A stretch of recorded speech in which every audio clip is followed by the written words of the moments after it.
La Revolución Jacobina. El volumen que hoy presentamos contiene algunos de los más importantes discursos que Robespierre hizo en la Asamblea sobre los principales problemas políticos de Francia en aquellos momentos, desde sus ataques a los girondinos hasta la defensa de la libertad de prensa, pero por encima de todo sus palabras eran siempre una defensa del pueblo y de sus libertades. Después de leerlos, la figura política y humana de Robespierre se delimita y crece. Deja de ser el vampiro bebedor de sangre, entre comillas, conocido a través de la historia, y se transforma en un apasionado utopista, capaz de decir frases como estas: ¿hasta cuándo el furor de los déspotas será llamado justicia y la justicia del pueblo barbarie o rebelión?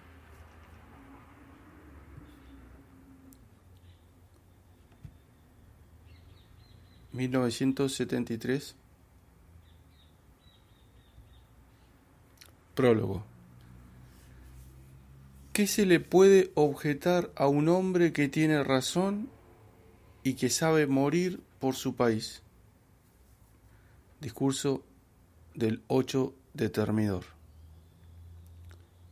El 26 de julio de 1794, Maximilien Marie Isidore Robespierre, el incorruptible para algunos, el vampiro bebedor de sangre para la mayoría, pronunciaba las palabras que encabezan el prólogo ante la Convención Nacional.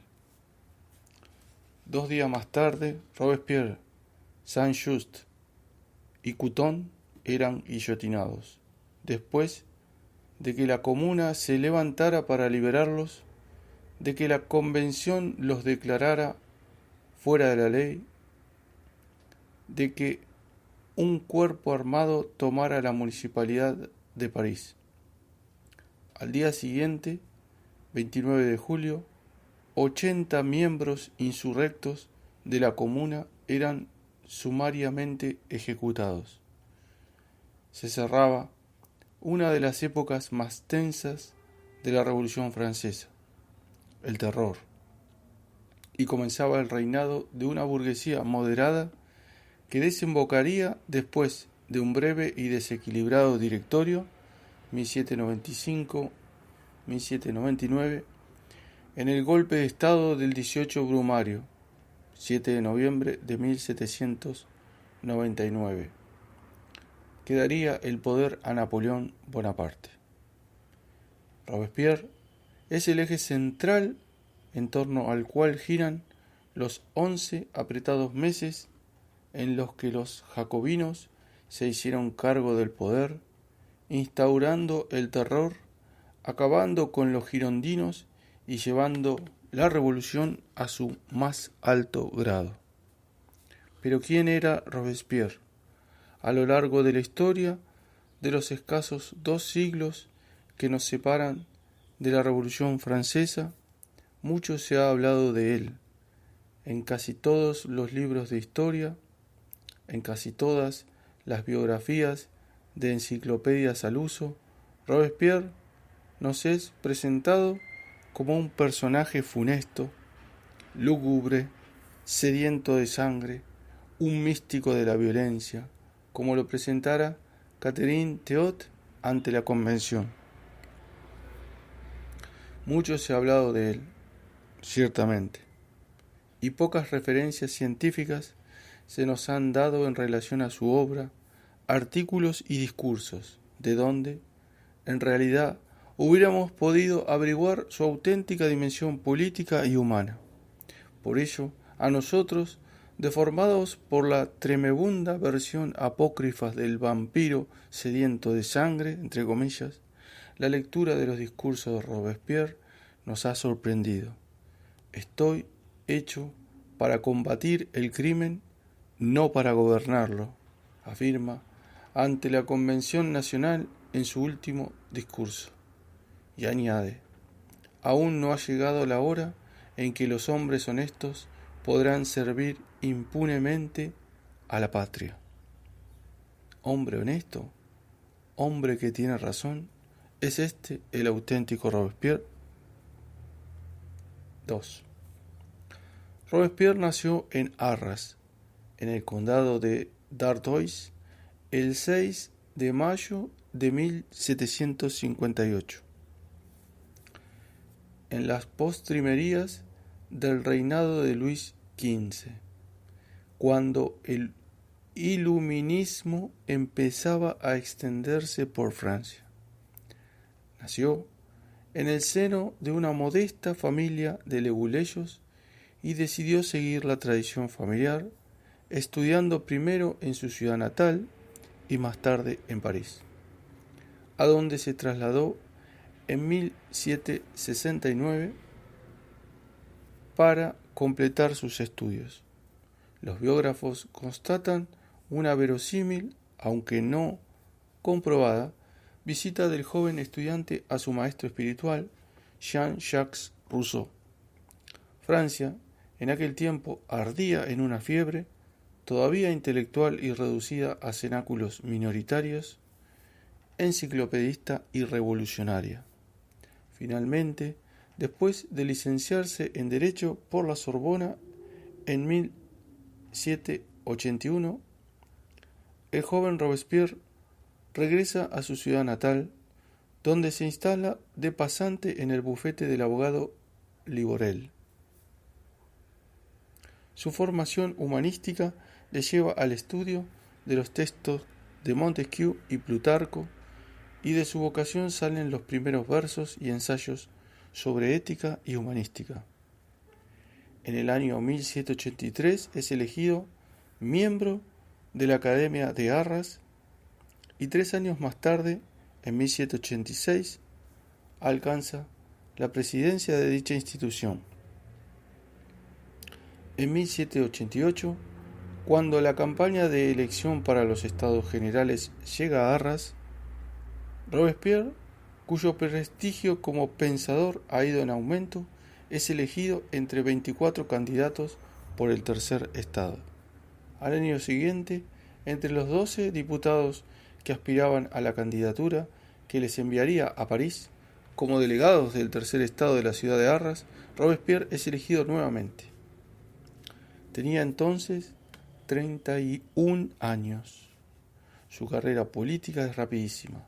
Toma parte en el juramento del juego de pelota y se inscribe en el Club Breton, que más tarde se convertiría en el célebre Club de los Jacobinos. Su nombre empieza a sonar en el mundo político. Mirabeau dice de él que llegará lejos porque cree en lo que dice. El 19 de agosto de 1790, Robespierre recibe una exaltada carta. Vos no sois el diputado de una provincia, sois el diputado de la humanidad y de la república, escribía Saint-Just. A partir de este momento, sus destinos estarán unidos para siempre, incluso en el cadalso. El 14 de julio, Robespierre está entre la multitud que asedia y toma la Bastilla.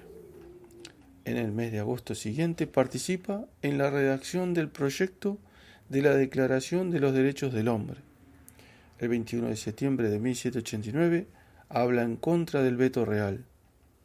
El 15 de octubre diserta sobre los derechos de la nación.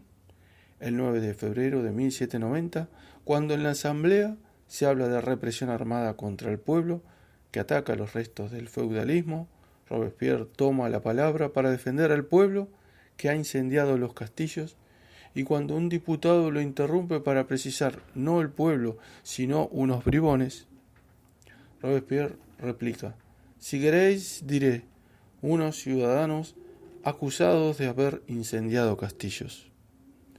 El 22 de febrero insiste en defender al pueblo y proclama que Francia está dividida en dos partes, el pueblo y la aristocracia. En el año 1790, los discursos de Robespierre se multiplican.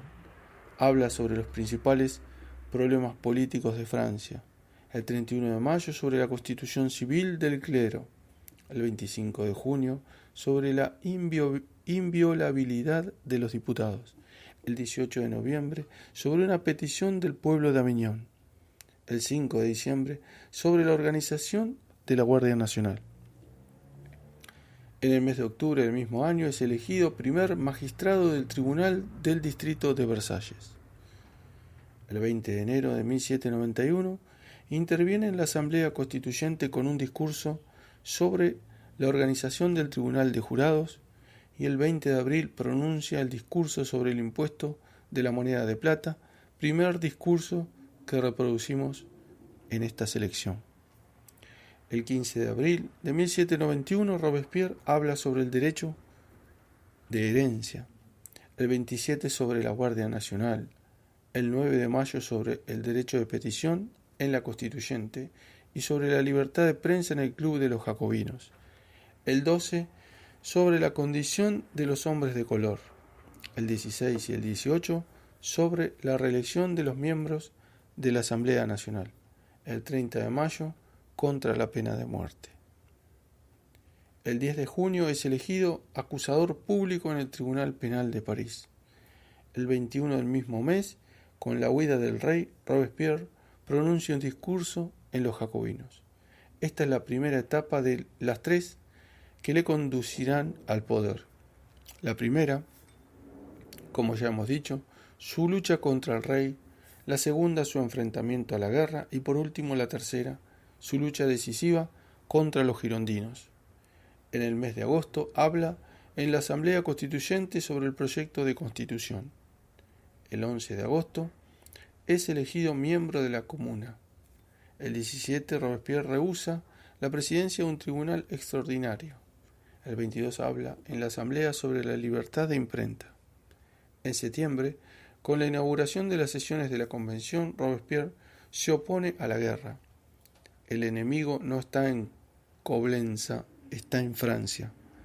El 12 de diciembre, en la Convención, Robespierre asegura que la guerra será la de todos los enemigos de la Constitución francesa contra la Revolución. En febrero de 1792 ataca duramente a Lafayette. En octubre, después de haberse alejado de su antiguo amigo Pétion, Robespierre inicia una dura polémica con los jefes girondinos Brissot y Guadet. En diciembre habla sobre las subsistencias. ¿Cuál es el problema a resolver en materia de legislación acerca de las subsistencias? Asegurar a todos los miembros de la sociedad la posesión de aquella parte de frutos de la tierra necesaria para la existencia. Pero sobre todo, al finalizar el año, el tema de debate que está en la orden del día es el proceso del rey. Los girondinos, 165 girondinos, menos de un centenar de jacobinos y el resto, Marais, Pantano, dominan la convención. Algunos diputados hablan de la falta de leyes para juzgar al rey, otros se refugian en la inviolabilidad del real. Hay quien propone que se le castigue convirtiéndolo en un simple ciudadano de la República. Pero la firmeza de tres voces, Marat, Saint-Just y Robespierre, hacen rodar la cabeza de Luis XVI el 21 de enero de 1793. Para salvar a la República hay que condenar a Luis. La República está salvada, pero no. Robespierre sabe que a la República le acechaban todavía grandes peligros y el 10 de abril pronuncia su discurso acusatorio contra Dumouriez y los girondinos. Todos los ambiciosos que hasta el momento han aparecido en la escena de la República tenían esto en común. Han defendido los derechos del pueblo mientras han creído tener necesidad de hacerlo. Todos lo han considerado como un estúpido rebaño cuyo destino es ser conducido por el más hábil o el más fuerte.